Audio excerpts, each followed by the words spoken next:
منظم ہو کر بکھر گئی۔ نیل کے کنارے اس فوج کا جو حشر ہوا وہ عبرتناک تھا۔ یہ افواہ غلط ثابت نہ ہوئی کہ عرب سے فوج آ رہی ہے۔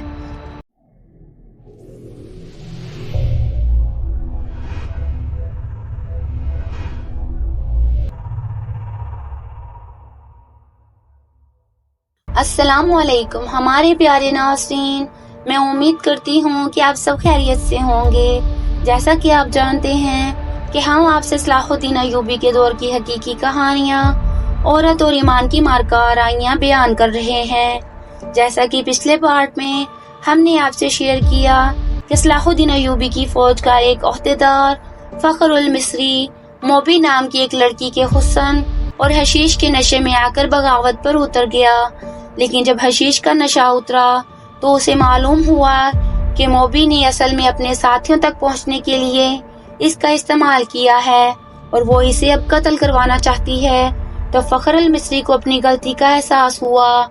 وہ اب جلد سے جلد صلاح الدین ایوبی تک پہنچنا چاہتا تھا، لیکن شرمندگی کے باعث ادھر ادھر بھٹکنے کے بعد علی بن سفیان کا ایک ساتھی اسے علی تک لے کر پہنچ گیا اور اس نے اپنی غلطی مانی اور بتایا کہ صلیبی جنگ کی تیاریوں میں ہیں اور وہ صلاح الدین ایوبی کو ختم کرنا چاہتے ہیں۔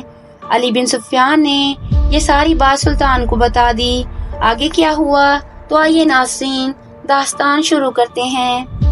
علی بن سفیان نے اسے ساری خبر سنا دی اور کہا، اگر آپ چاہیں تو میں زبان کا ہتھیار استعمال کر کے بغاوت کو روکنے کی کوشش کروں یا سلطان زنگی کی مدد آنے تک ملتوی کرا دوں۔ میں جاسوسوں کو ہی استعمال کر سکتا ہوں۔ ہماری فوج بہت کم ہے، حملے کو نہیں روک سکے گی۔ سلطان ایوبی ٹہلنے لگا، اس کا سر جھکا ہوا تھا، وہ گہری سوچ میں کھو گیا تھا اور علی بن سفیان اسے دیکھ رہا تھا۔ سلطان نے رک کر کہا، ہاں علی، تم اپنی زبان اور اپنے جاسوس استعمال کرو، لیکن حملے کو روکنے کے لیے نہیں بلکہ حملے کے حق میں۔ سوڈانیوں کو حملہ کرنا چاہیے، مگر رات کے وقت جب ہماری فوج خیموں میں سوئی ہوئی ہوگی۔ علی بن سفیان نے حیرت سے سلطان کو دیکھا۔ سلطان نے کہا، یہاں کے تمام کمانداروں کو بلوا لو اور تم بھی آ جاؤ۔ سلطان ایوبی نے علی بن سفیان کو یہ ہدایت بڑی سختی سے دی، سب کو یہ بتا دینا کہ میرے متعلق ان کے سوا کسی کو معلوم نہ ہو سکے کہ میں محاذ سے یہاں آ گیا ہوں۔ سوڈانیوں سے میری یہاں موجودگی کو پوشیدہ رکھنا بے حد ضروری ہے۔ میں بڑی احتیاط سے خفیہ طریقے سے آیا ہوں۔ 3 راتیں بعد قاہرہ تاریک رات کی آغوش میں گہری نیند سویا ہوا تھا۔ ایک روز پہلے قاہرہ کے لوگوں نے دیکھا تھا کہ ان کی فوج جو مصر سے تیار کی گئی تھی شہر سے باہر جا رہی تھی۔ انہیں بتایا گیا تھا کہ فوج جنگی مشق کے لیے شہر سے باہر گئی ہے۔ نیل کے کنارے جہاں ریتلی چٹانیں اور ٹیلے ہیں، وہاں دریا اور ٹیلوں کے درمیان فوج نے جا کر خیمے گاڑ دیے تھے۔ فوج پیادہ بھی تھی، سوار بھی۔ رات کا پہلا نصف گزر رہا تھا کہ قاہرہ کے سوئے ہوئے باشندوں کو دور قیامت کا شور سنائی دیا۔ گھوڑوں کے سرپٹ بھاگنے کی آوازیں بھی سنائی دیں۔ سوئے ہوئے لوگ جاگ اٹھے، وہ سمجھے کہ فوج جنگی مشق کر رہی ہے، مگر شور قریب آتا اور بلند ہوتا گیا۔ لوگوں نے چھتوں پر چڑھ کر دیکھا، آسمان لال سرخ ہو رہا تھا۔ بعض نے دیکھا کہ دریائے نیل سے آگ کے شعلے اٹھتے اور تاریک رات کا سینہ چاک کرتے خشکی پر کہیں گرتے تھے۔ پھر شہر میں سینکڑوں سرپٹ دوڑتے گھوڑوں کے ٹاپو سنائی دیے۔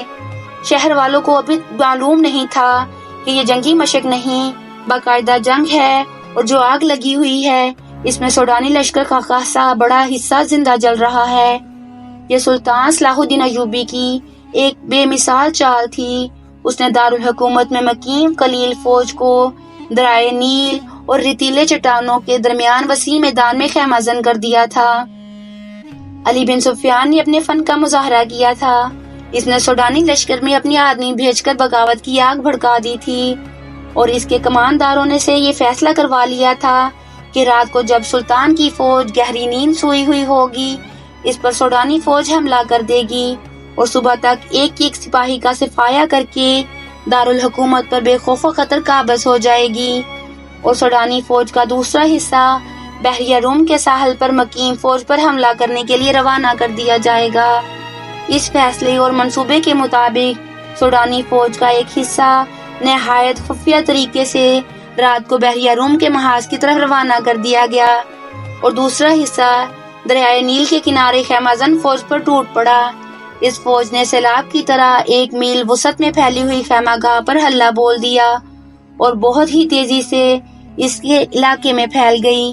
اچانک خیموں پر آگ کے تیر اور تیل میں بھیگے ہوئے کپڑوں کے جلتے گولے برسنے لگے۔ نیل بھی آگ برسانے لگا، خیموں کو آگ لگ گئی اور شعلے آسمان تک پہنچنے لگے۔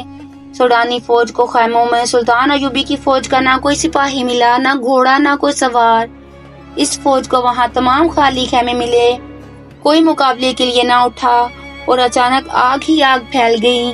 انہیں معلوم نہ تھا کہ سلطان ایوبی نے رات کے پہلے پہر خیموں سے اپنی فوج کو نکال کر ریتلے ٹیلوں کے پیچھے چھپا دیا تھا اور خیموں میں خشک گھاس کے ڈھیر لگوا دیے تھے۔ خیموں پر اور اندر بھی تیل چھڑک دیا تھا۔ اس نے کشتیوں میں چھوٹی منجیقیں رکھوا کر شام کے بعد ضرورت کی جگہ بھجوا دی تھی۔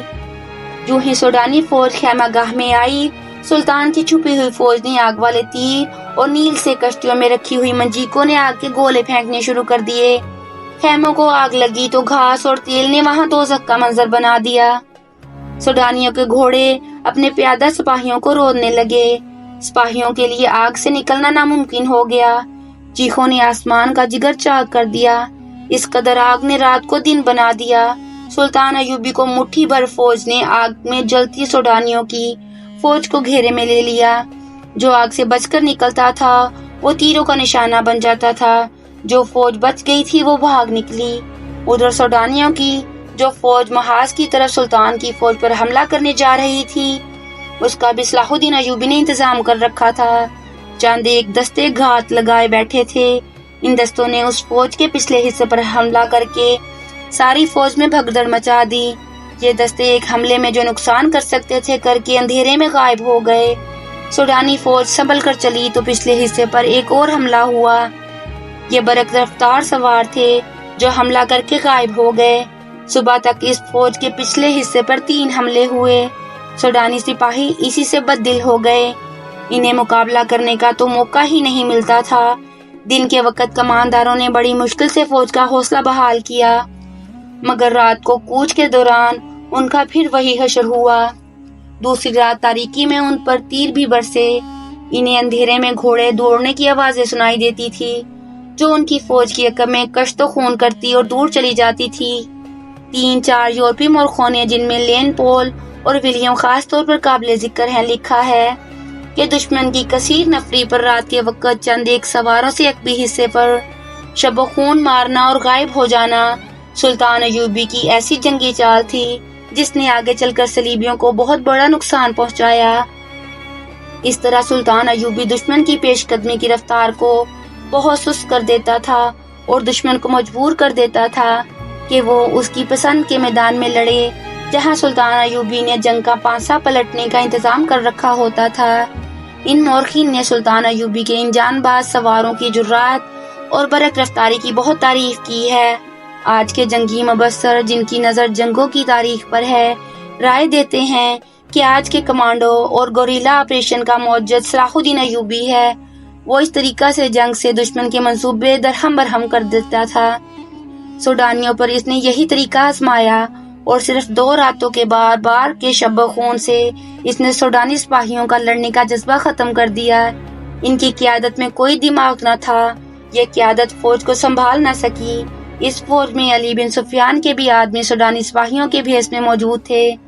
انہوں نے یہ افواہ پھیلا دی کہ عرب سے ایک لشکر آ رہا ہے جو انہیں کاٹ کر رکھ دے گا۔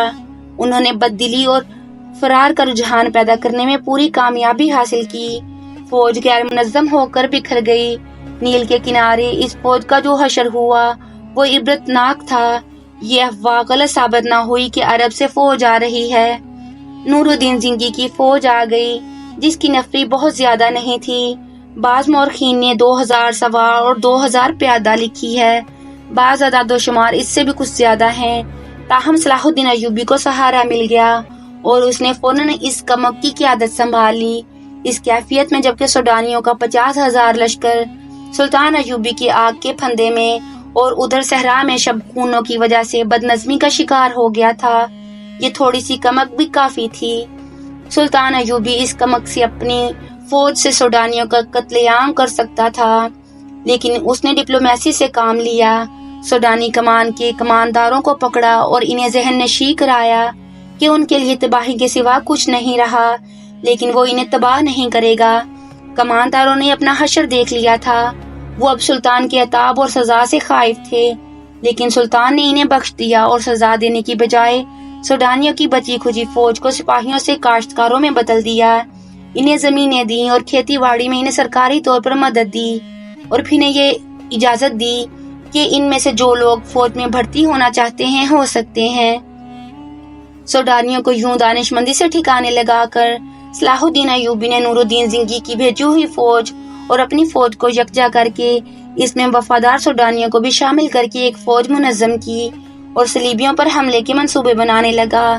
اس نے علی بن سفیان سے کہا کہ وہ اپنے جاسوسوں اور شب خون مارنے والے جان بازوں کے دستے فوراً تیار کرے۔ ادھر صلیبیوں نے بھی جاسوسی اور تخریب کاری کا انتظام مستحکم کرنا شروع کر دیا۔ آگے کیا ہوا ہم آپ کو بتائیں گے ہمارے نیکسٹ پارٹ میں، تو پیارے ناظرین ہمارے ساتھ رہیے گا کیونکہ داستان ابھی جاری ہے۔